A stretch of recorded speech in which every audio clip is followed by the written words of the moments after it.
Woke up this morning inside a story your brain wrote about you, and the wild part, you didn't fact check a single line.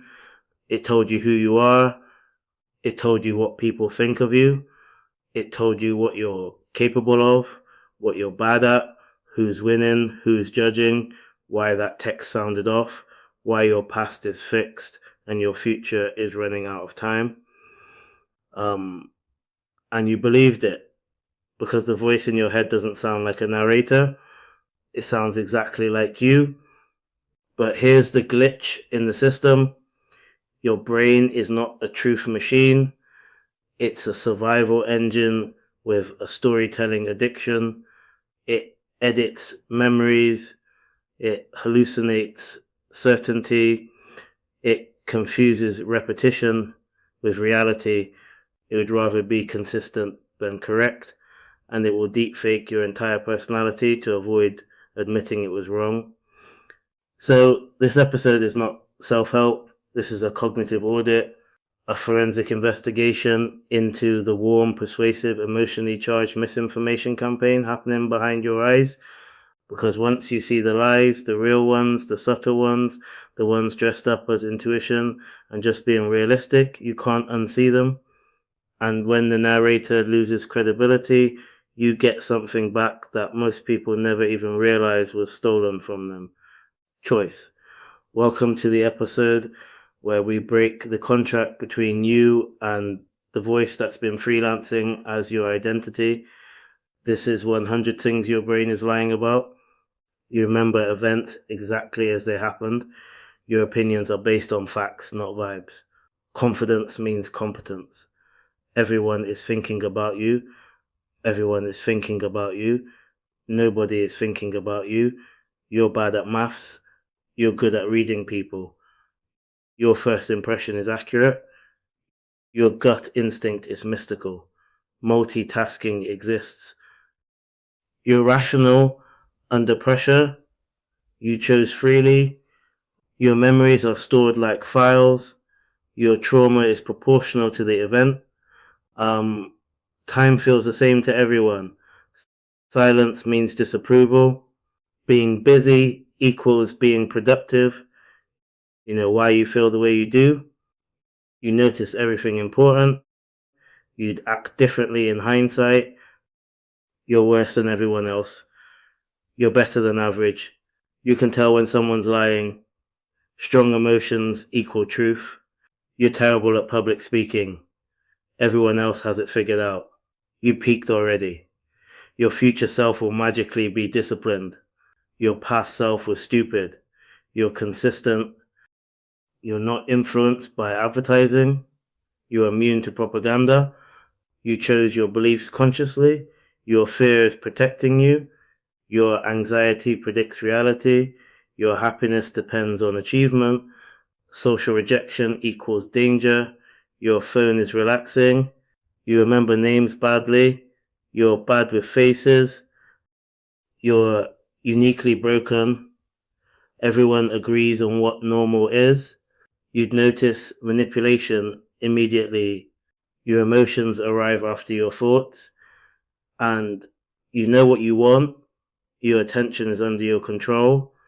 You're terrible at learning new things. Your personality is fixed. People change slowly. You don't contradict yourself. Your opinions are stable. You see reality as it is. Your senses are reliable. Your brain likes truth. You're not biased. Logic overrides emotion. Your inner voice is you. Silence means nothing is happening. Your body is secondary to your mind. Pain is always bad. Comfort equals safety. Fear equals danger. You're thinking independently. Memory fades evenly. Trauma only comes from extreme events. You're bad at remembering dreams. You're good at predicting outcomes. You know when you're tired. You chose your habits. You're bad at relationships. Love is obvious when it happens. Attraction is logical. You know your limits. You'd recognize a cult. You don't have blind spots. You're self-aware. Confidence means certainty. Doubt means weakness. Rest is laziness. Productivity equals worth. Failure defines you. You'll remember this moment clearly. You're bad at change. You're running out of time. Other people judge you harshly. You're not influenced by mood. Calm means clarity. Loud thoughts mean important thoughts. Your thoughts are facts. You are your thoughts. You're in control more than you are.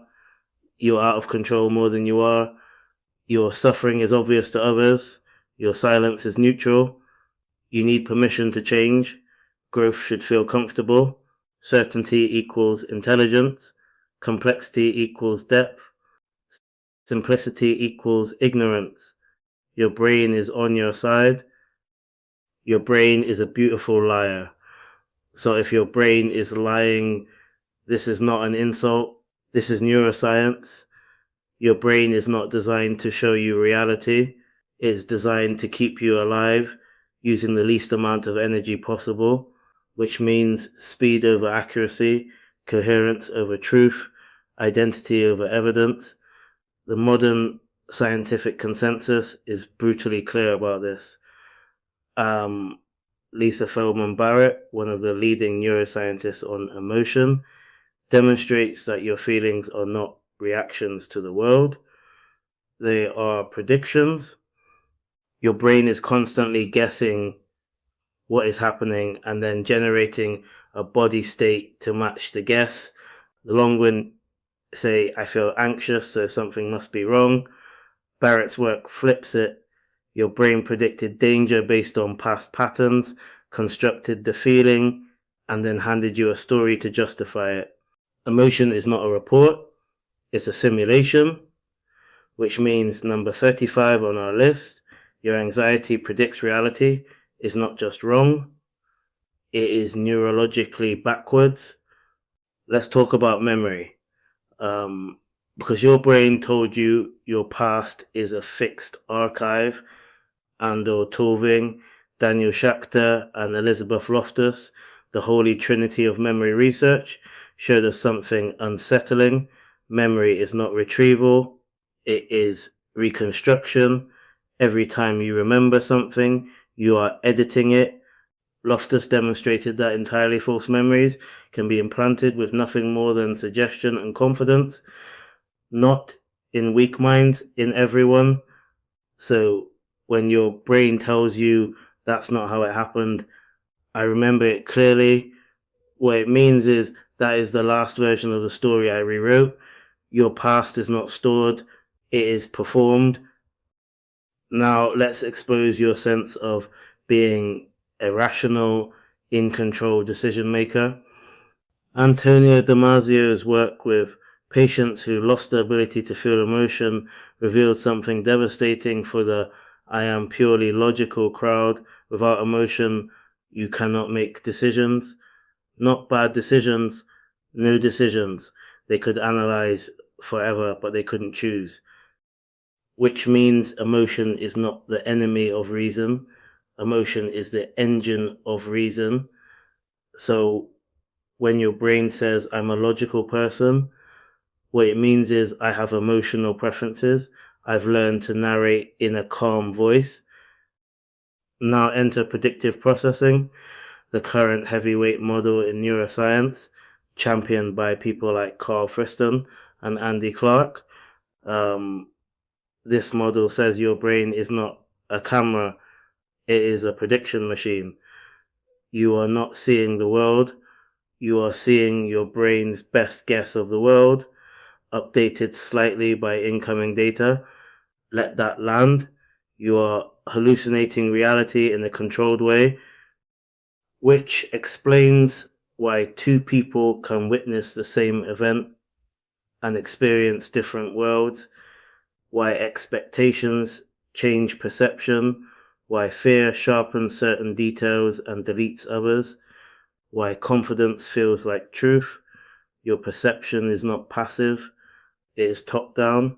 So when your brain says, I see it with my own eyes, neuroscience quietly replies, you are seeing your own model. let's drag your personality into the light, because your brain told you this is just who I am.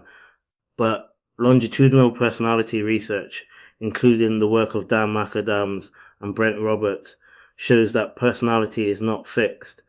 It is one of the most changeable psychological structures across your lifespan.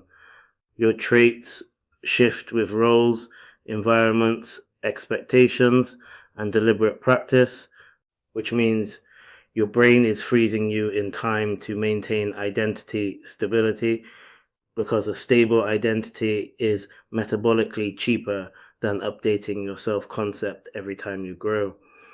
So, I'm just bad at this is not a fact. It is an energy saving setting. So, when we say your brain is lying to you, what we actually mean is your brain is running ancient survival software in a world that requires conscious, deliberate, reality-based updating.